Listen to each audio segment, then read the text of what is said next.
नमस्कार। ऑनलाइन सारथी के YouTube channel पे आप सभी का स्वागत है। आप सबको सबसे पहले नव वर्ष की हार्दिक शुभकामनाएं।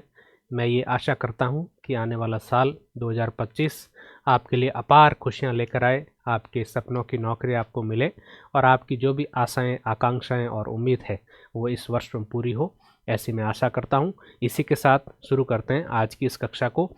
इस कक्षा में हम भारतीय संविधान के एक बहुत ही महत्वपूर्ण भाग प्रस्तावना के बारे में चर्चा करेंगे। जब भी हम संविधान का अध्ययन करते हैं तो सबसे पहले संविधान को खोलने पर जो सामने आता है वो होती है प्रस्तावना। प्रस्तावना क्या है, इसका किस तरीके से ये अस्तित्व में आई, ये सारी चीज़ें आज की इस कक्षा में हम चर्चा करने वाले हैं। कक्षा शुरू करने से पहले मैं आपको कुछ जानकारी देना चाहता हूँ। हमारा ऑनलाइन सारथी का एक टेलीग्राम चैनल है सारथी डोज के नाम से। इस चैनल पे हम समय समय पर आपसे जुड़ी हुई और राजस्थान की विभिन्न भर्ती परीक्षाओं से जुड़ी हुई कुछ जानकारी इस चैनल पे हम डालते हैं। ये जो वीडियो आप यूट्यूब पे देख रहे हैं, इससे संबंधित जो लिंक है या इससे संबंधित आगे जो भी वीडियो आएंगे उससे जुड़ी हुई जानकारी भी हम टेलीग्राम चैनल के माध्यम से आप तक पहुंचाते हैं।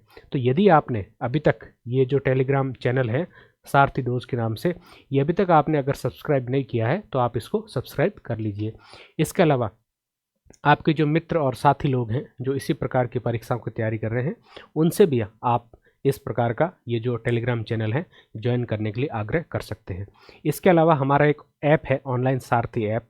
इस ऐप पर हमने जेल प्रेरी और फोर्थ ग्रेड जो चतुर्थ श्रेणी की भर्ती परीक्षा है उससे संबंधित कोर्स लॉन्च किया है और उस कोर्स पे अभी नव वर्ष में एक ऑफ़र भी चल रहा है। तो आप डिस्काउंटेड प्राइस में, यानी जो मूल प्राइस है उससे कम रेट में आप ये कोर्स खरीद सकते हैं।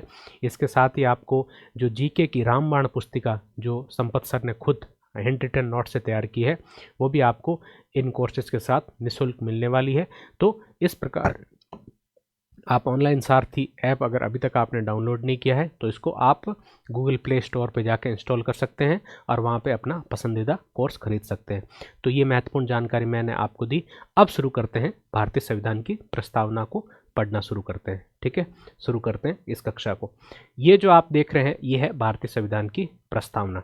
इस प्रस्तावना में मुख्य रूप से क्या क्या चीज़ें दी गई है ये एक एक करके हम डिस्कस करेंगे। आगे जो भी स्लाइड आएगी उसमें एक एक करके हम ये चर्चा करेंगे कि भारतीय संविधान की प्रस्तावना से संबंधित कौन कौन सी महत्वपूर्ण जानकारी आपको दी जा सकती है जो आपकी परीक्षा के लिहाज से महत्वपूर्ण है। सबसे पहले अगर हम बात करें तो प्रस्तावना हमें चार चीज़ों के बारे में बताती है। सबसे पहले प्रस्तावना में क्या बताती है कि ये सत्ता का स्रोत है। क्या है, किसकी सत्ता का स्रोत है? भारत में लोगों, सरकार को सत्ता कहाँ से मिलती है? तो भारत के लोग, सत्ता कहाँ से मिलती है? भारत के लोगों से। सरकार की सत्ता का स्रोत, संविधान की सत्ता का स्रोत क्या है? भारत के लोग। यानी हमारे यहाँ पे जो संप्रभुता वो है लोकप्रिय संप्रभुता। लोकप्रिय संप्रभुता। और ये सिद्धांत हमने कहाँ से लिया है? ये हमने सिद्धांत लिया है फ्रांस से। कहाँ से लिया? फ्रांस से। तो सबसे पहले संविधान की और सरकार की सत्ता या शक्ति का स्रोत क्या है? वो है भारत के लोग। और इस प्रकार भारत के लोगों में शक्ति निहित है तो इस प्रकार की जो संप्रभुता होती है उसको क्या बोलते हैं? लोकप्रिय संप्रभुता। और लोकप्रिय संप्रभुता हमने कौन से देश से ली है? वो ली हमने फ्रांस से। ठीक है, पहली चीज। दूसरी, राज्य और सरकार का स्वरूप कैसा स्वरूप है, इसके बारे में कुछ शब्द आपको प्रस्तावना में देखने को मिलेंगे। स्वरूप कैसा है देखो, ये जो शब्द लिखे हुए हैं, संपूर्ण प्रभुत्व संपन्न, समाजवादी, पंथ निरपेक्ष, लोकतंत्रात्मक गणराज्य, कितने शब्द हैं? 1, 2, 3, 4 और 5। ये आपको याद रखने हैं क्योंकि इनकी आपसे जो क्रम है वो पूछा जा सकता है। तो कैसे याद रखेंगे? देखो, स्वरूप क्या है? पहला, संपूर्ण प्रभुत्व संपन्न।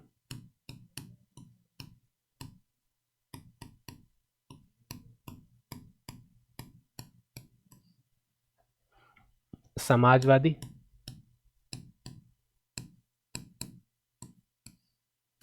पंथ निरपेक्ष,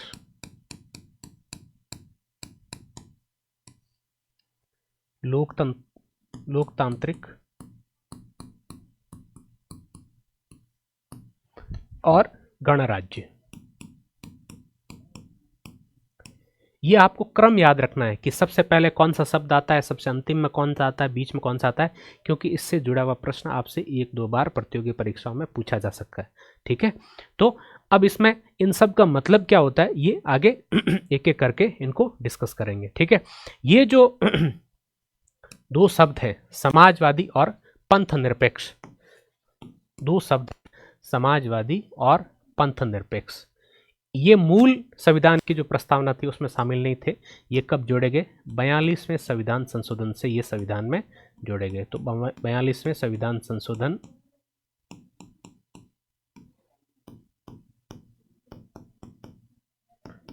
1976, इसके द्वारा ये संविधान की प्रस्तावना में जोड़े गए। ठीक है, तो ये राज्य का स्वरूप सरकार का कि सरकार कैसी है, तो संपूर्ण प्रभुत्व संपन्न है, समाजवादी है, पंथ निरपेक्ष है, लोकतांत्रिक है और गणराज्य है। एक एक शब्द आगे आने वाली जो स्लाइड है उसमें डिस्कस करेंगे, चर्चा करेंगे कि इन शब्दों का अर्थ क्या होता है। फिर है शासन व्यवस्था का लक्ष्य, कि इस संविधान के माध्यम से क्या हम प्राप्त करना चाहते हैं। तो कुछ चीजें हैं, देखो कौन सी। एक तो स्वतंत्रता, समानता, न्याय, व्यक्ति की गरिमा,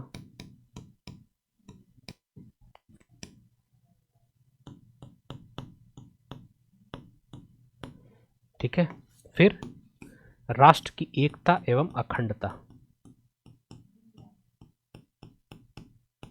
एकता एवं अखंडता,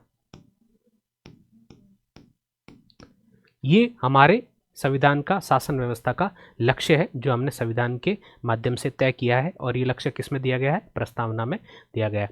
अब संविधान का अधिनियमन, अधिनियमन का मतलब संविधान को पारित कब किया गया? संविधान सभा द्वारा संविधान को कब पारित किया गया? संविधान सभा द्वारा संविधान को पारित किया जाना।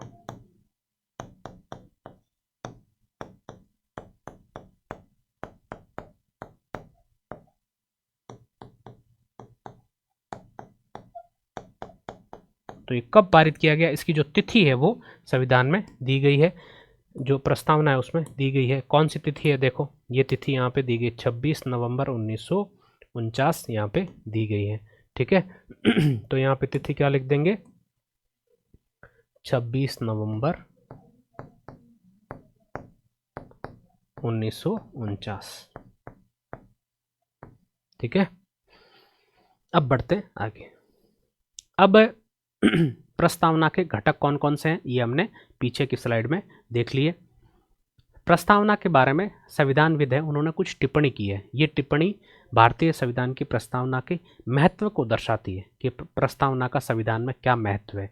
तो ये चार कुछ संविधान के विशेषज्ञ हैं जिन्होंने भारतीय संविधान का अध्ययन किया है और प्रस्तावना के महत्व को इंगित करते हुए उन्होंने कुछ टिप्पणी की है।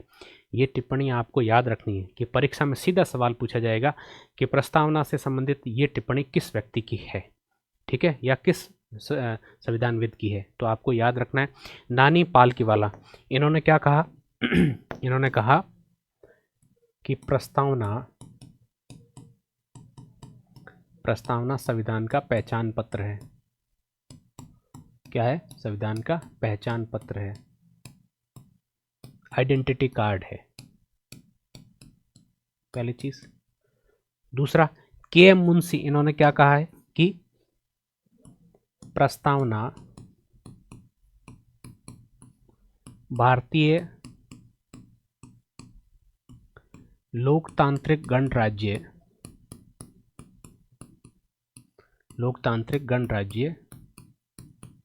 का राशिफल है। क्या है? राजनीतिक राशिफल है, राजनीतिक राशिफल है।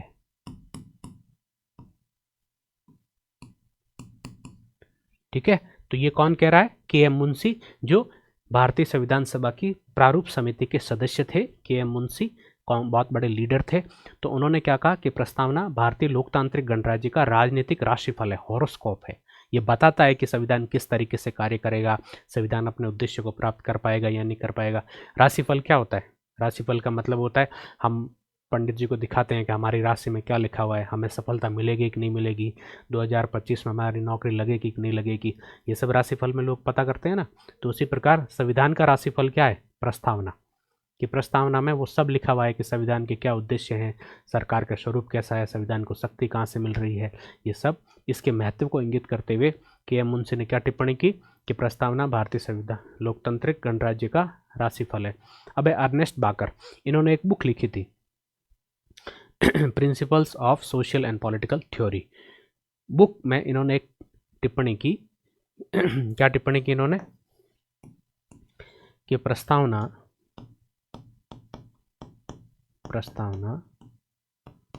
भारतीय संविधान का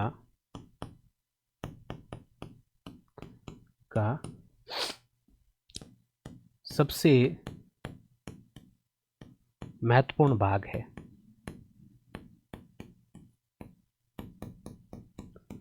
इन्होंने इंग्लिश में टिप्पणी की थी, इसको बोलते हैं की नोट ऑफ कॉन्स्टिट्यूशन। की नोट ऑफ कॉन्स्टिट्यूशन, तो आप इंग्लिश वाला भी याद रख लेना। क्या बोला इन्होंने? की नोट ऑफ कॉन्स्टिट्यूशन। किसने बोला? अर्नेस्ट बाकर ने। ठीक है, इन्होंने अपनी एक बुक थी जिसमें ये टिप्पणी प्रस्तावना के बारे में की थी। ठीक है, फिर आगे ठाकुरदास भार्गव, इन्होंने कहा कि जो प्रस्तावना है वो भारतीय संविधान की आत्मा है। क्या बोला इन्होंने? प्रस्तावना भारतीय संविधान की आत्मा है। प्रस्तावना भारतीय संविधान की आत्मा है।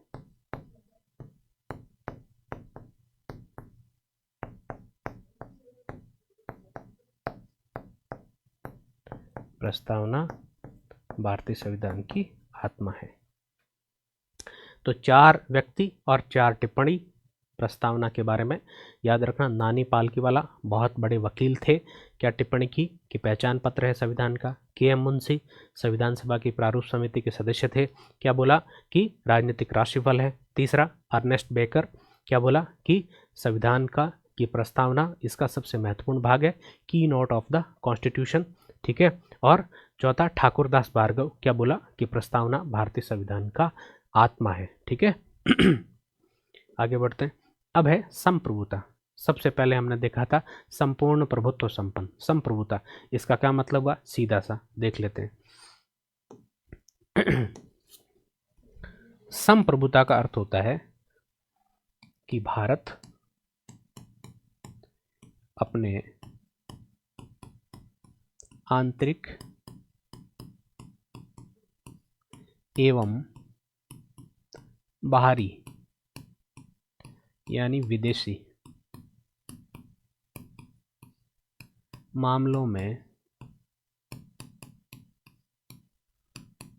निर्णय लेने के लिए पूरी तरीके से स्वतंत्र है।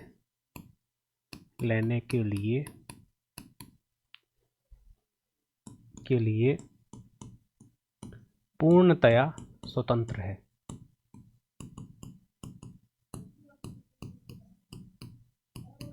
ठीक है, तो 2 महत्वपूर्ण चीज़ इसमें क्या हो गई? एक तो हो गया आंतरिक मामले और दूसरा हो गया बाहरी मामले। यानी भारत अपने देश में कौन सा कानून बनाएगा, कैसे लागू करेगा, इस पर कोई भी बाहरी देश कोई टिप्पणी नहीं कर सकता। ये नहीं कह सकता कि आप ये कानून मत बनाओ, इस कानून को मत लागू करो। ठीक है, इसको बोलते हैं आंतरिक मामलों में संप्रभुता। बाहरी मामलों में मतलब भारत किस देश से संबंध रखेगा, किस देश से संबंध नहीं रखेगा, किसी देश से कौन सा समझौता करेगा, किस देश से सहायता लेगा नहीं लेगा, ये सारी चीज़ें आती है बाहरी संप्रभुता में। ठीक है, तो ये बाह्य संप्रभुता भी भारत के पास है। अब इसका दूसरा मतलब क्या हुआ?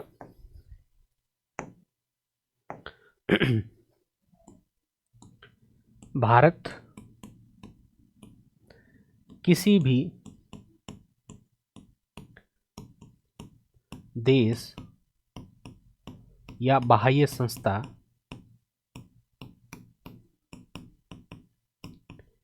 के आदेशों के अधीन नहीं है।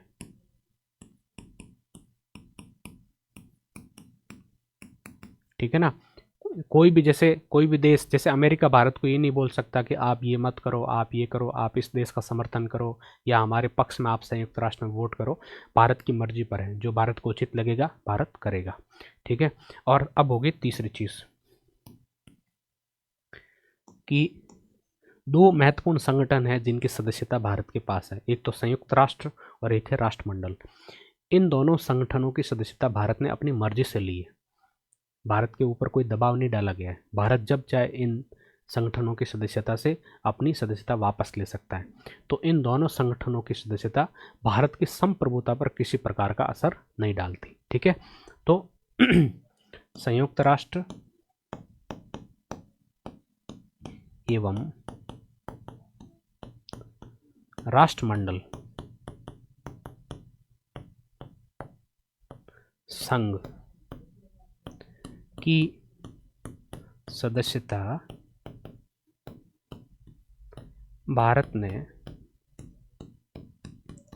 स्वेच्छा से ली है। भारत ने स्वेच्छा से ली है। अतः ये सदस्यताएं भारत की संप्रभुता पर कोई प्रभाव नहीं डालती।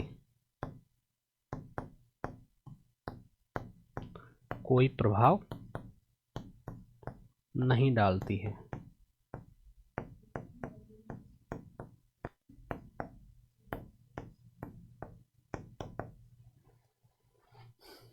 ठीक है। अब आगे आ गया समाजवादी। ये जो समाजवादी शब्द है, ये भारतीय संविधान की प्रस्तावना में 42वें संविधान संशोधन 1976 से शामिल किया गया था। तो सबसे पहले इसके बारे में क्या लिख देंगे, यह शब्द 42वें संविधान संशोधन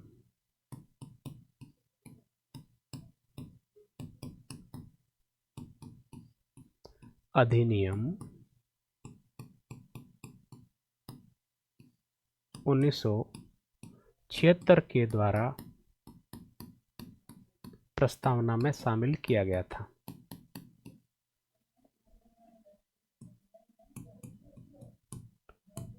ठीक है, पहली चीज।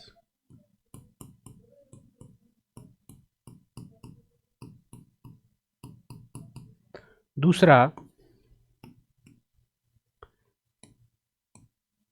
यह शब्द सोवियत रूस से प्रेरित है। सोवियत रूस की अर्थव्यवस्था से प्रेरित है। ठीक है, तो कौन से देश से यह शब्द लिया गया? सोवियत रूस की अर्थव्यवस्था से प्रेरित है। ठीक है। तीसरी चीज,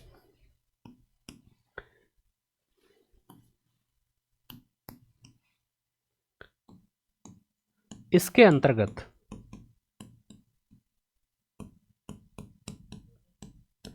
राज्य में उत्पादन के साधनों पर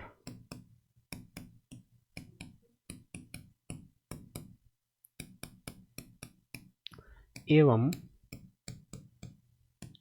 अर्थव्यवस्था पर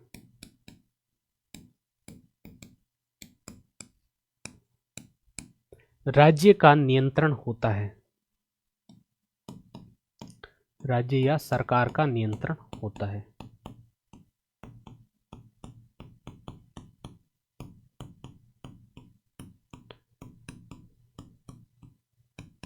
ठीक है। एक और महत्वपूर्ण चीज इसके अंतर्गत हम लिख सकते हैं कि राज्य श्रमिक एवं समाज के अन्य वंचित वर्गों के लिए कल्याणकारी उपाय कर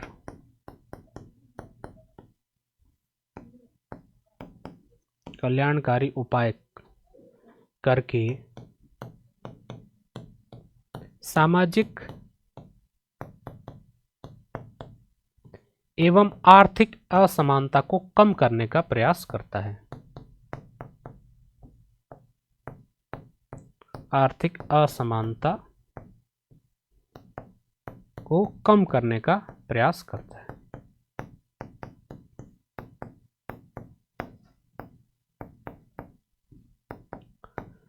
प्रयास करता है, ठीक है ना।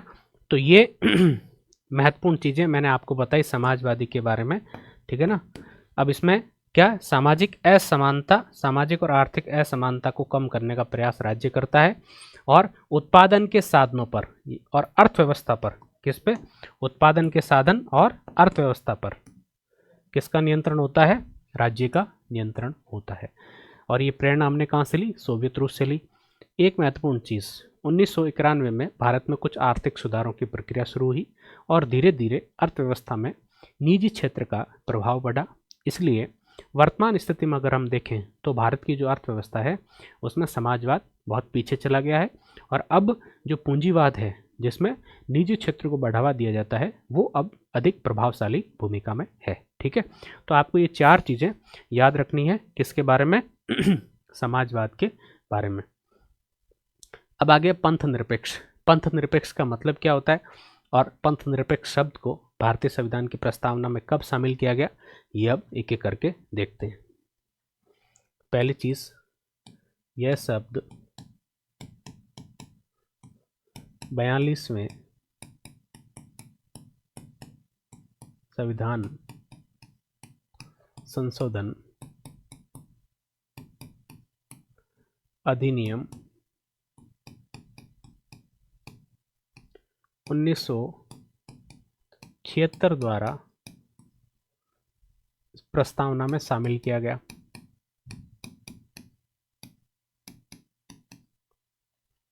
में शामिल किया गया।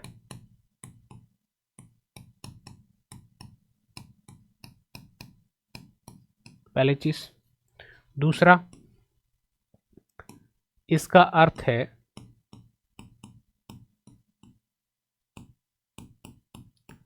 दो चीजें इसमें शामिल मान सकते हैं, कौन कौन सी। पहला,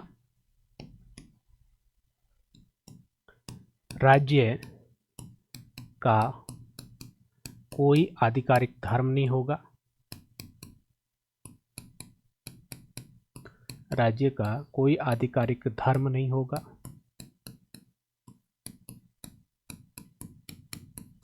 और दूसरा,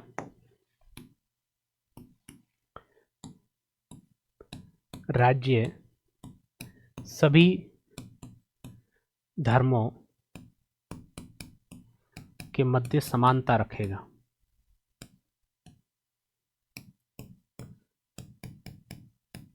यानी किसी धर्म को अधिक या कम महत्व नहीं देगा, सभी को समान दृष्टि से देखेगा, ठीक है।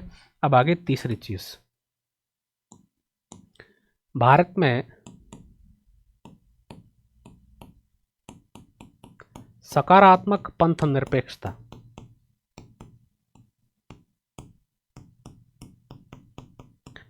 पंथ निरपेक्षता को अपनाया गया है।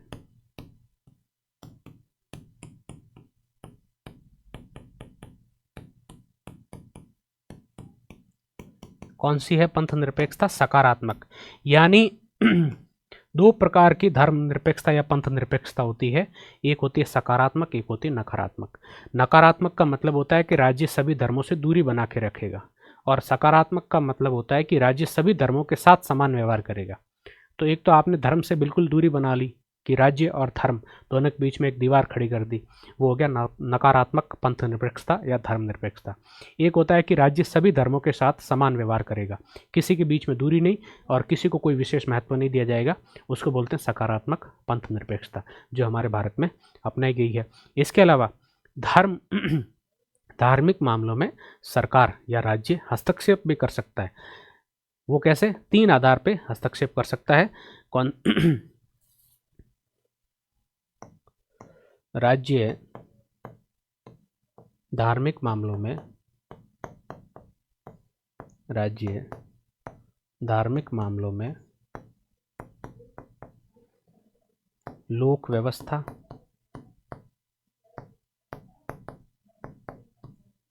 स्वास्थ्य एवं नैतिकता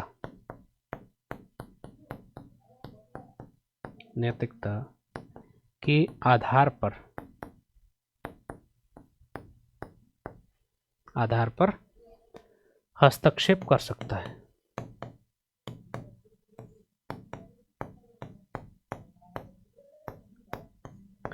ठीक है, तो ये संविधान में जो प्रस्तावना में क्या कहा गया है कि 3 आधारों पे, 3 आधार कौन से हैं? लोक व्यवस्था, स्वास्थ्य और नैतिकता। इसके आधार पे धार्मिक मामलों में राज्य हस्तक्षेप कर सकता है। अब आ गया लोकतंत्रात्मक। लोकतंत्रात्मक का मतलब क्या हुआ कि भारत में संसदीय व्यवस्था में हर नियमित रूप से चुनाव होंगे और चुनाव के द्वारा सरकार का गठन किया जाएगा। ठीक है, तो लोकतंत्रात्मक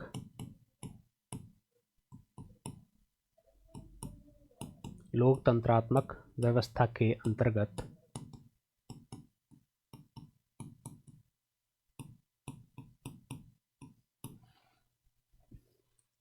सरकार के गठन हेतु सार्वभौमिक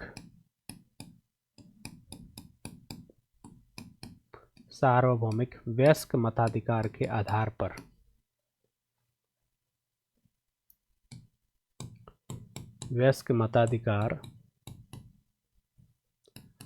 आधार पर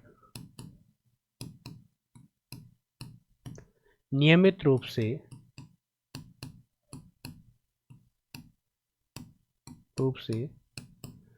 स्वतंत्र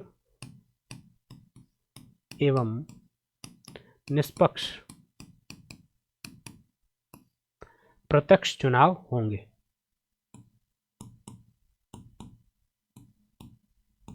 स्वतंत्र एवं निष्पक्ष प्रत्यक्ष चुनाव होंगे। ठीक है, तो क्या होगा? एक तो सरकार के गठन किसके द्वारा किया जाएगा? लोगों के द्वारा किया जाएगा। और वोट देने की शक्ति किसके पास में होगी? हर वो व्यक्ति जो 18 वर्ष से ऊपर है तो उसको वोट देने की अधिकार होगा। और नियमित रूप से चुनाव होंगे। अब हर 5 साल में चुनाव होते हैं और स्वतंत्र और निष्पक्ष चुनाव होंगे और प्रत्यक्ष चुनाव होंगे, यानी हर व्यक्ति वोट डाल सकता है सीधे जाके, अप्रत्यक्ष रूप से चुनाव नहीं होंगे। दूसरा, चुनाव करवाने के लिए दूसरी महत्वपूर्ण चीज क्या है कि चुनाव करवाने के लिए एक स्वतंत्र संस्था होगी। एक स्वतंत्र संस्था, जैसे अपने भारत में कौन सी स्वतंत्र संस्था है? तो भारत निर्वाचन आयोग।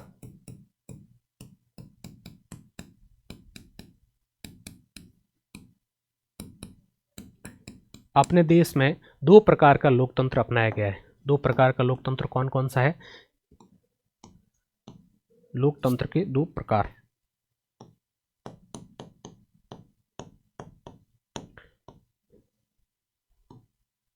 दो प्रकार कौन कौन से हैं? एक है प्रत्यक्ष लोकतंत्र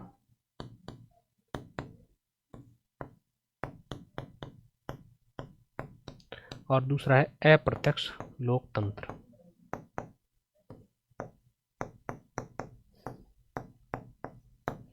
ठीक है, प्रत्यक्ष लोकतंत्र कैसे? जैसे ग्राम सभा, ये प्रत्यक्ष लोकतंत्र का उदाहरण है। और अप्रत्यक्ष लोकतंत्र, या इसको बोलेंगे क्या बोलेंगे? प्रतिनिधि लोकतंत्र।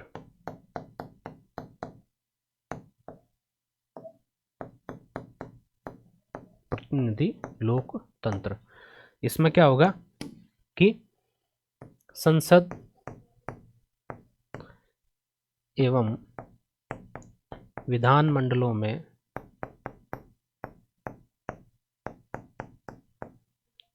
निर्वाचित जनप्रतिनिधियों द्वारा शासन।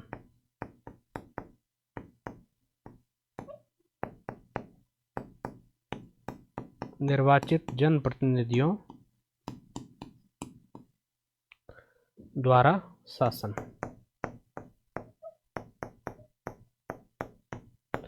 ठीक है। तो ये होगा लोकतांत्रिक व्यवस्था। अब है गणराज्य। गणराज्य, इसकी प्रेरणा हमने ली है फ्रांस के संविधान से। तो गणराज्य शब्द के लिए प्रेरणा कहां से ली? फ्रांस के संविधान से।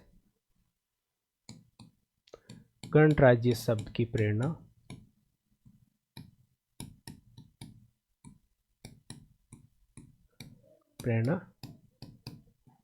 फ्रांस के संविधान से ली गई है।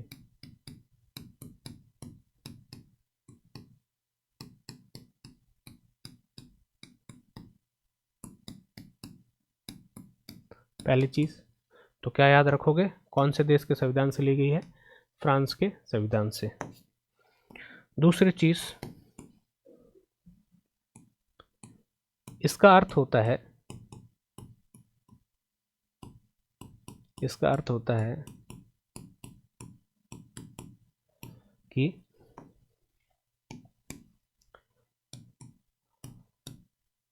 राष्ट्र का प्रथम नागरिक या राष्ट्राध्यक्ष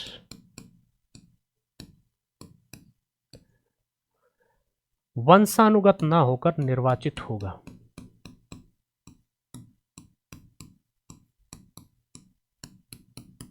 नहीं होकर निर्वाचित होगा।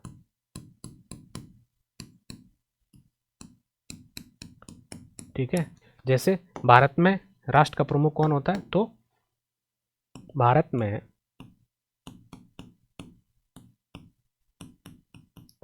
प्रथम नागरिक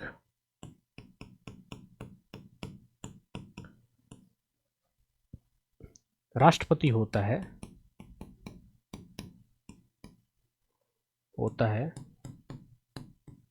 जो संसद एवं राज्य विधानसभाओं द्वारा निर्वाचित किया जाता है।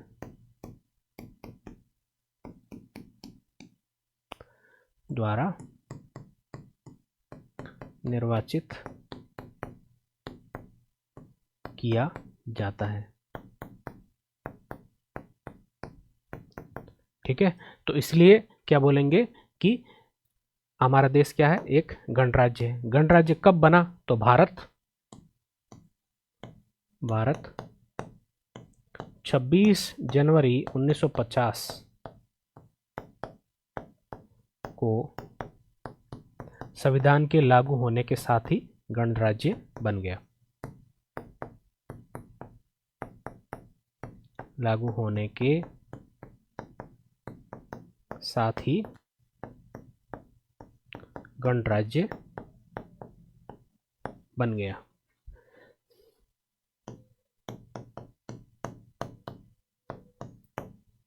ठीक है। तो गणराज्य कहाँ से लिया हमने शब्द? फ्रांस के संविधान से लिया। इसका अर्थ क्या होता है कि प्रथम नागरिक क्या होता है? निर्वाचित होता है। जैसे अगर भारत की स्थिति में देखें तो अपने यहाँ प्रथम नागरिक कौन है? निर्वाचित होगा। कौन है प्रथम नागरिक? राष्ट्रपति है। ठीक है। और गणतंत्र कब बना? 26 जनवरी 1950 को, जब हमारा देश का संविधान लागू हुआ। अब है न्याय। भारतीय संविधान की प्रस्तावना में 3 प्रकार के न्याय की बात की गई है: सामाजिक न्याय, आर्थिक न्याय और राजनीतिक न्याय। तो तीनों प्रकार के न्याय एक बार देख लेते हैं। सामाजिक न्याय,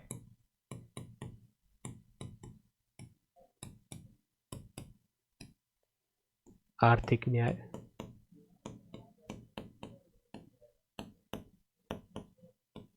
ठीक है, और राजनीतिक न्याय।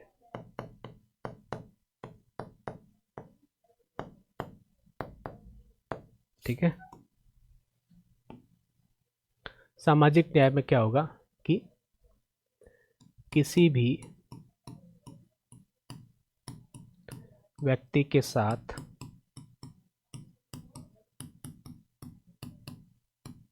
सामाजिक भेदभाव नहीं होगा।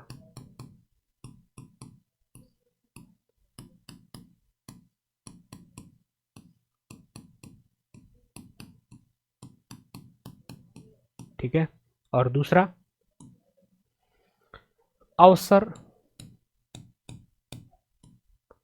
प्रतिष्ठा एवं संसाधनों की भागीदारी में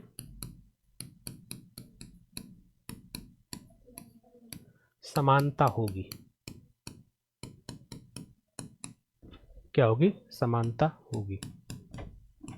ठीक है, तो इसको क्या बोलेंगे? सामाजिक न्याय बोलेंगे। मूल रूप से इसकी विशेषता क्या है कि किसी भी व्यक्ति के पास साथ सामाजिक रूप से भेदभाव नहीं किया जाएगा। ठीक है। दूसरा है आर्थिक न्याय। आर्थिक न्याय का अर्थ क्या हुआ? आर्थिक न्याय का अर्थ होता है कि प्रत्येक व्यक्ति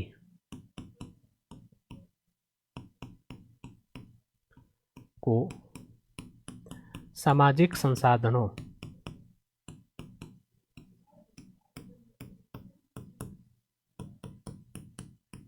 क्या होते हैं? शिक्षा, स्वास्थ्य सुविधा, रोजगार, आजीविका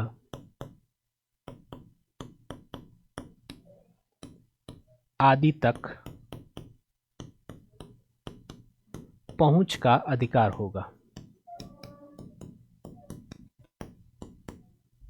यानी प्रत्येक व्यक्ति शिक्षा, स्वास्थ्य सुविधा, रोजगार, आजीविका यानी स्वयं पैसा कमाने के लिए उसको सामाजिक जो भी संसाधन है, जैसे भूमि है या सार्वजनिक संपत्ति है या जैसे सार्वजनिक जैसे सड़क है या फिर कोई सरकार द्वारा हॉस्पिटल बनाया गया है, कोई पब्लिक पार्क बनाया गया है, कोई उद्यान है, वहाँ तक कोई भी व्यक्ति बिना रोक टोक के जा सकता है, क्योंकि वो संपत्ति सरकार के पैसे से बनी है और सभी व्यक्तियों को उसमें भागीदारी का अधिकार है। फिर है राजनीतिक न्याय। राजनीतिक न्याय का मतलब क्या होता है? कि पहला, निर्वाचन में यानी चुनाव में अपनी पसंद के उम्मीदवार को वोट डालने का अधिकार, उम्मीदवार को वोट डालने का अधिकार। ठीक है। और दूसरी चीज क्या है कि चुनाव लड़ने का अधिकार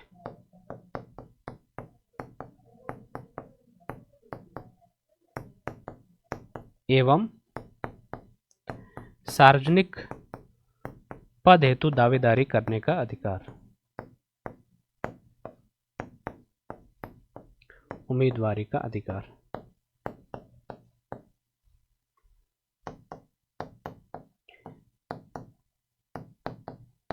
कोई भी व्यक्ति अपने पसंद के उम्मीदवार को वोट दे सकता है और चुनाव लड़ सकता है। यदि उसके पास पात्रता है तो चुनाव लड़ सकता है, किसी भी प्रकार की रोक टोक नहीं है। तो इसको क्या बोलते हैं? राजनीतिक न्याय। तो भारतीय संविधान की प्रस्तावना में 3 प्रकार के न्याय की बात की गई है। आपको याद रखना है, सामाजिक, आर्थिक और राजनीतिक न्याय, और इनका अर्थ क्या होता है ये भी आपको याद रखना है। अब आ जाता है स्वतंत्रता। अब स्वतंत्रता, कितनी प्रकार की स्वतंत्रता की बात भारतीय संविधान में की गई है, की प्रस्तावना में की गई है, देख लेते हैं।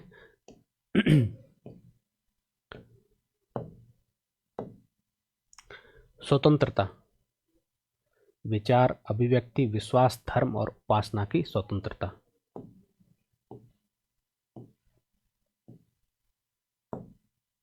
कितने प्रकार की स्वतंत्रता की बात की गई है? लिख लो। विचार, दूसरा अभिव्यक्ति,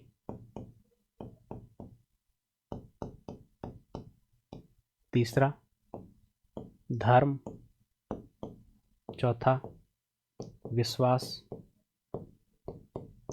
और पांचवा उपासना। तो 5 प्रकार की स्वतंत्रता की बात किसमें की गई है? प्रस्तावना में की गई है। ठीक है। तो ये जो स्वतंत्रता है, लिबर्टी, इसकी प्रेरणा कहाँ से ली गई है? इसकी प्रेरणा ली गई है अमेरिका के संविधान से और फ्रांस के संविधान से। फ्रांस के संविधान में फ्रांस की जो क्रांति हुई थी उसमें 3 थी, स्वतंत्रता, समानता और बंधुता। तो वहाँ से ये प्रेरणा ली गई है। तो ये कहाँ से ली गई है? फ्रांस की क्रांति और फ्रांस के संविधान से इसकी प्रेरणा ली गई है। फ्रांस की क्रांति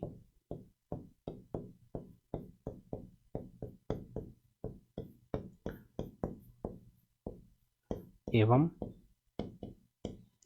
फ्रांस के संविधान से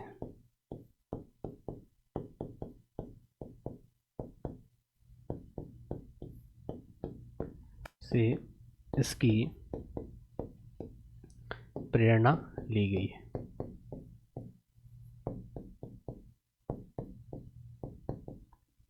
अब स्वतंत्रता का अर्थ क्या होता है कि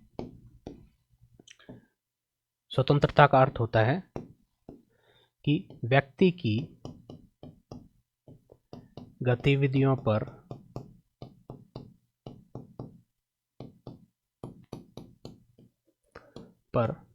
राज्य द्वारा अनावश्यक प्रतिबंध नहीं लगाए जाएंगे। अनावश्यक प्रतिबंध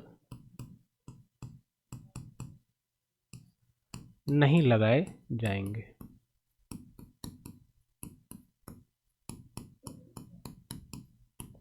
ठीक है, अनावश्यक प्रतिबंध नहीं लगाए जाएंगे मतलब आवश्यक प्रतिबंध लगाए जा सकते हैं। तो इसमें एक चीज और नोट कर लेना कि राज्य व्यक्तिगत स्वतंत्रता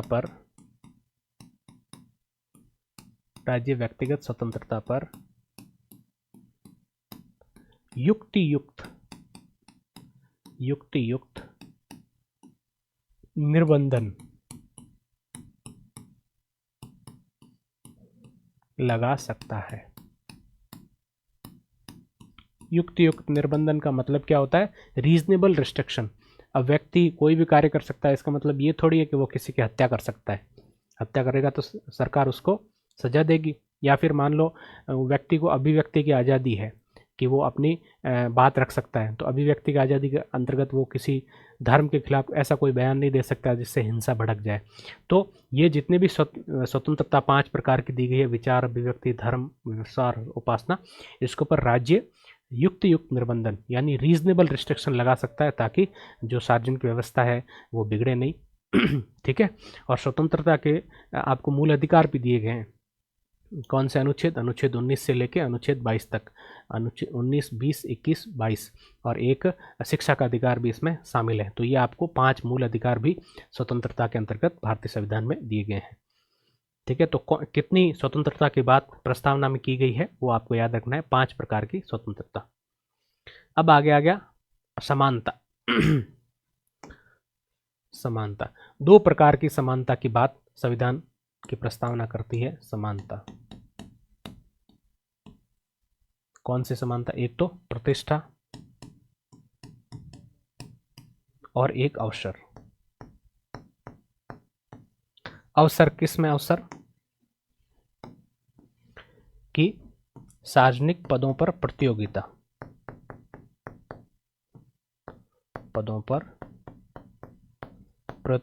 में अवसर।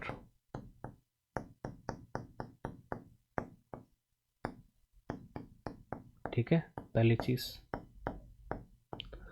दूसरा प्रतिष्ठा का मतलब क्या हुआ? दूसरा प्रतिष्ठा का मतलब हुआ कि प्रत्येक व्यक्ति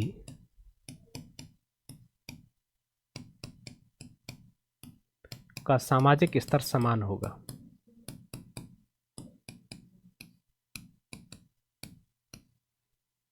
समान होगा।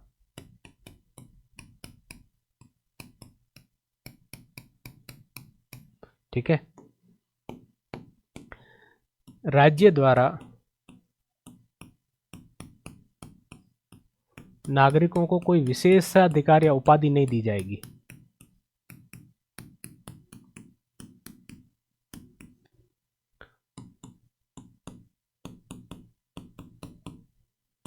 या उपाधि नहीं दी जाएगी।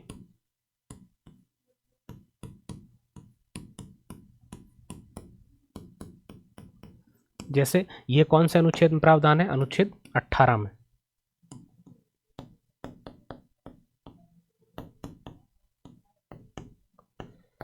जैसे सामाजिक स्तर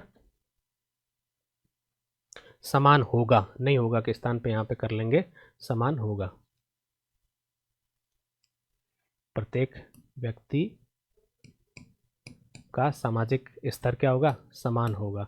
इसका मतलब क्या हुआ कि जो राज्य है वो किसी व्यक्ति को विशेष जो स्तर वो प्रदान नहीं करेगा। जैसे पहले क्या होता था, राजा होता था तो राजा के आगे उपाधि लगती थी महाराज धीराज या फिर राय बहादुर या सर या श्रीमंत, इस प्रकार की जो उपाधियां होती थी अब वो स्वतंत्र भारत में इस प्रकार की उपाधियां अनुच्छेद 18 के अंतर्गत खत्म कर दी गई है। केवल जो सम्मान है जैसे भारत रत्न, पद्म श्री, पद्म विभूषण, पद्म भूषण, ये कोई उपाधि नहीं है, ये सम्मान है। ये उनकी सामाजिक सेवाओं के लिए या फिर अलग अलग क्षेत्रों में उनकी विशेषज्ञता और अनुभव को ध्यान में रखते हुए दी जाती है। तो इस प्रकार प्रतिष्ठा और अवसर की समानता के अंतर्गत जो नागरिक है उनको सामाजिक स्तर समान रखा जाएगा। और दूसरी चीज़ जो अवसर की समानता यानी सार्वजनिक जो भी पद हैं सरकार के अंतर्गत उन पे प्रत्येक व्यक्ति उन पदों के लिए प्रतिस्पर्धा में भाग ले सकता है और यदि उसमें योग्यता है तो वो उन पदों पर बैठ सकता है। ठीक है, आगे है व्यक्ति की गरिमा, राष्ट्र की एकता, अखंडता और बंधुत्व। अब चार चीजें इसमें आ गई हैं। व्यक्ति की गरिमा एवं बंधुत्व।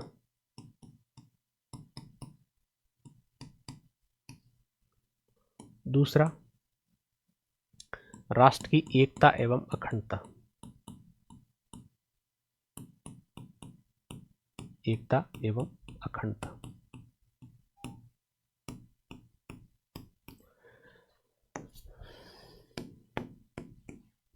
गरिमा एवं बंधुत्व का मतलब होता है कि प्रत्येक व्यक्ति की गरिमा का ध्यान रखा जाएगा और उसी के साथ बंधुत्व यानी सामाजिक सद्भाव का प्रयास होगा।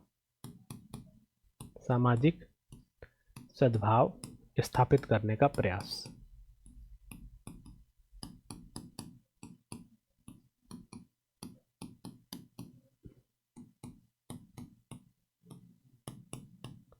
यानी प्रत्येक व्यक्ति की गरिमा का ध्यान रखा जाएगा। समाज के लिए व्यक्ति का बलिदान नहीं कर दिया जाएगा। व्यक्ति के अधिकार अपनी जगह, समाज के अधिकार अपनी जगह। सभी धर्मों में, सभी वर्गों में, सभी जातियों में, सभी क्षेत्रों में, सभी भाषाओं में, सभी नस्लों में सामाजिक सौहार्द हो, सामाजिक समानता हो, सामाजिक सद्भाव हो, नफरत नहीं हो, ये उद्देश्य प्रस्तावना के माध्यम से रखा गया है। और ये भी तय किया गया है कि समाज के नाम पे किसी व्यक्ति का गला नहीं घोंट दिया जाए। यानी समाज के अधिकार अपने जगह, व्यक्ति के अधिकार अपनी जगह, हर व्यक्ति की गरिमा का ध्यान रखा जाएगा। ठीक है, समाज ऐसा कोई आदेश नहीं देगा या राज्य ऐसा कोई आदेश नहीं देगा जिससे व्यक्ति की गरिमा का हनन होता हो। ये उद्देश्य प्रस्तावना में रखा गया है। फिर है राष्ट्र की एकता और अखंडता। अब राष्ट्र की एकता और अखंडता के खिलाफ के विरुद्ध, जैसे अखंडता है, ये जो शब्द है ये 42वें संविधान संशोधन द्वारा शामिल किया गया। 42वें संविधान संशोधन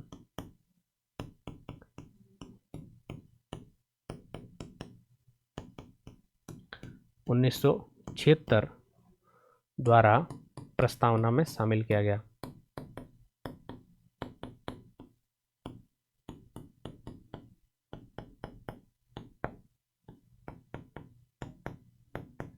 ठीक है, ये राष्ट्र की एकता और अखंडता का उद्देश्य रखा है। तो इसके समक्ष क्या खतरा था? आप सब जानते हैं कि जब हमें आज़ादी प्राप्त हुई थी तो उस समय देश का विभाजन भी हुआ था और विभाजन धार्मिक आधार पर हुआ था।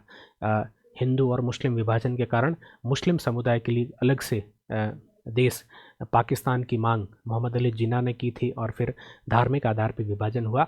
विभाजन जो सांप्रदायिकता थी उसके अलावा भी उस समय देश के खिलाफ काफ़ी चुनौतियां थी। तो प्रस्तावना के माध्यम से संविधान के समक्ष लक्ष्य रखा गया था कि देश की एकता और अखंडता बनी रहे। जब देश में आपातकाल 1976 में लगाया गया था उसी समय ये अखंडता शब्द भारत के संविधान की प्रस्तावना में शामिल किया गया था। तो इस एकता और अखंडता के खिलाफ क्या क्या खतरे हैं वो खतरे में मैं आपके यहाँ पे लिख रहा हूँ। कुछ महत्वपूर्ण जो खतरे हैं वो जैसे सांप्रदायिकता,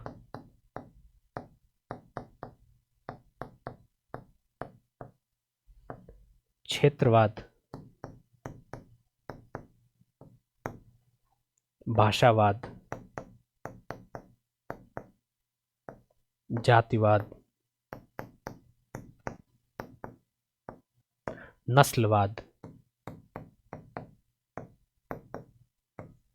उग्रवाद, आतंकवाद,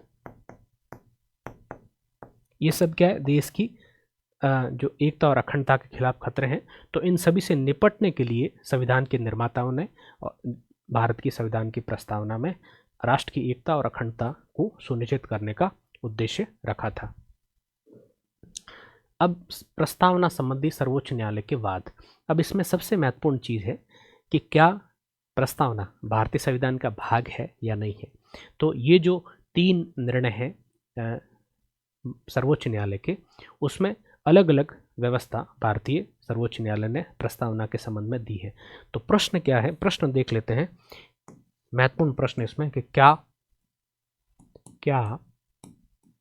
प्रस्तावना भारतीय संविधान का भाग है? क्या प्रस्तावना भारतीय संविधान का भाग है? ठीक है। तो बेरूबुरी संघवाद, ये वाद आया था 1960 में। इसमें सुप्रीम कोर्ट ने कहा कि प्रस्तावना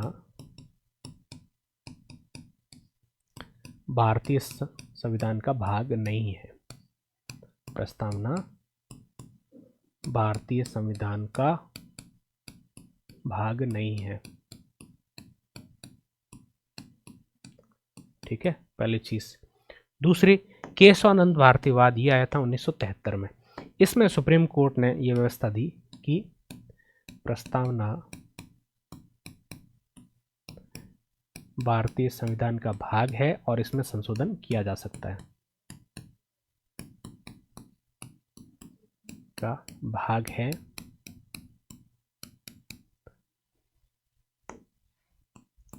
एवं इसमें संशोधन किया जा सकता है।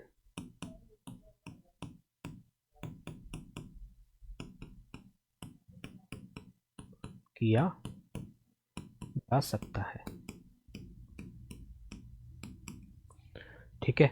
और फिर आ गया तीसरा वाद, LIC ऑफ इंडिया वाद 1995 का। ठीक है।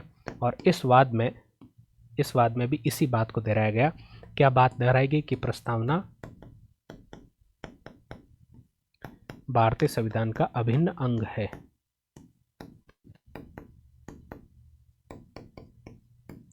का अभिन्न अंग है।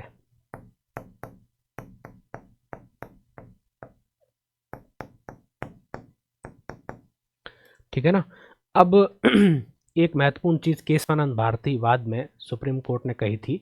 सुप्रीम कोर्ट ने कहा कि भारतीय संविधान की प्रस्तावना ना तो सरकार की शक्तियों पर कोई प्रतिबंध लगाती है और ना ही सरकार को कोई शक्ति प्रदान करती है। ठीक है। और दूसरी चीज कि प्रस्तावना वाद योग्य नहीं है, यानी प्रस्तावना के ऊपर इसको लागू करवाने के लिए न्यायालय में कोई याचिका दायर नहीं करवाई जा सकती। ठीक है। तो 2 महत्वपूर्ण चीजें आपको क्या नोट करनी है। पहला कि प्रस्तावना वाद योग्य नहीं है।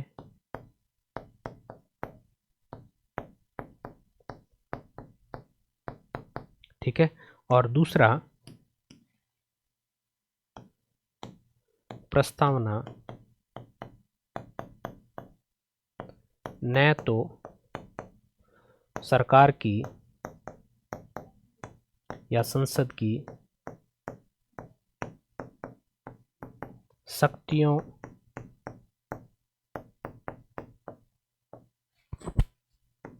को सीमित करती है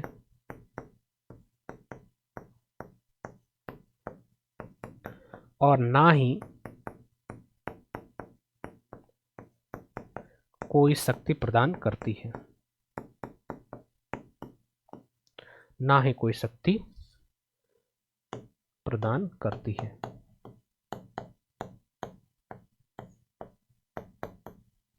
ठीक है ना। तो ये सर्वोच्च न्यायालय के कुछ वाद हैं, 3 महत्वपूर्ण वाद मैंने आपको बता दिए जो प्रस्तावना से संबंधित है। अब प्रस्तावना में संशोधन कब कब हुए हैं और कौन कौन से शब्द जोड़े गए हैं, ये कुछ चीज़ें हम देख लेते हैं। मैं पहले से आपको बता चुका हूँ कि प्रस्तावना में केवल एक बार संशोधन हुआ है। तो प्रस्तावना में अब तक केवल एक बार संशोधन हुआ है।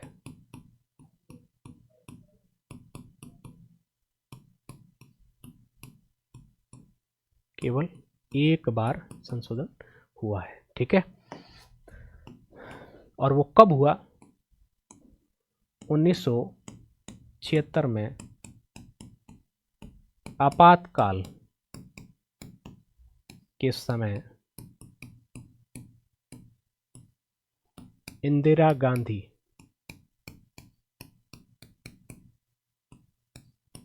सरकार द्वारा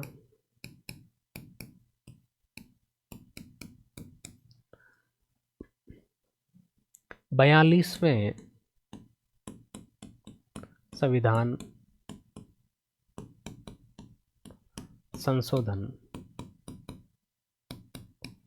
अधिनियम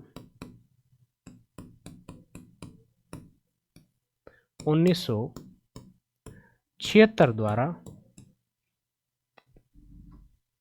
प्रस्तावना में 3 नए शब्द जोड़े गए।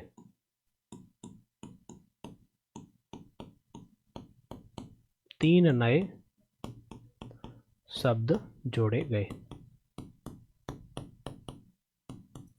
थे। 3 नए शब्द कौन कौन से जोड़े गए, बताओ भाई। 3 नए शब्द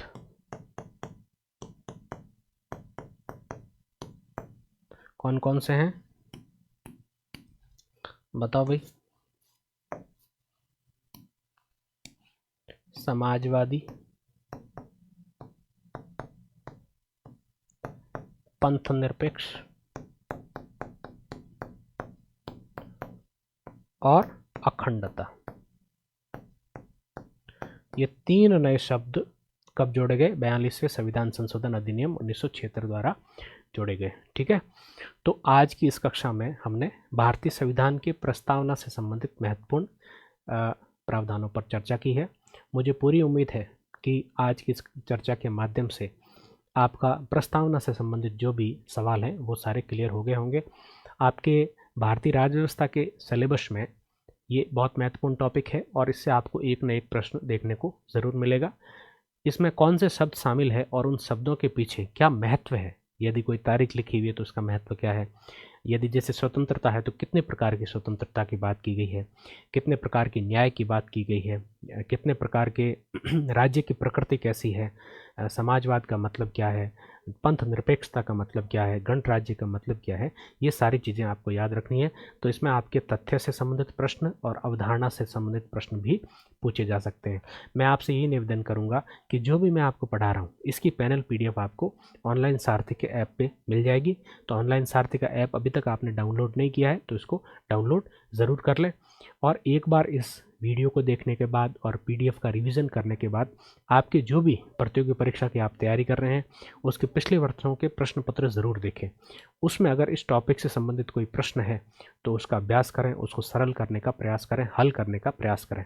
यदि आपसे हल नहीं होता है तो उसके कारण देखें कि आपका तथ्य स्पष्ट नहीं है या आपकी अवधारणात्मक समझ विकसित नहीं हुई है, उसका अनुरूप फिर से रिवीजन करें, ठीक है। तो इन सभी शुभकामनाओं के साथ मैं आप सबका फिर से ऑनलाइन सारथी के YouTube प्लेटफॉर्म पर जुड़ने के लिए धन्यवाद देता हूं और आप सबके लिए 2025 का जो नया वर्ष है उसके लिए मंगल कामनाएं करता हूं। आप सभी का बहुत बहुत धन्यवाद। Thank you so much.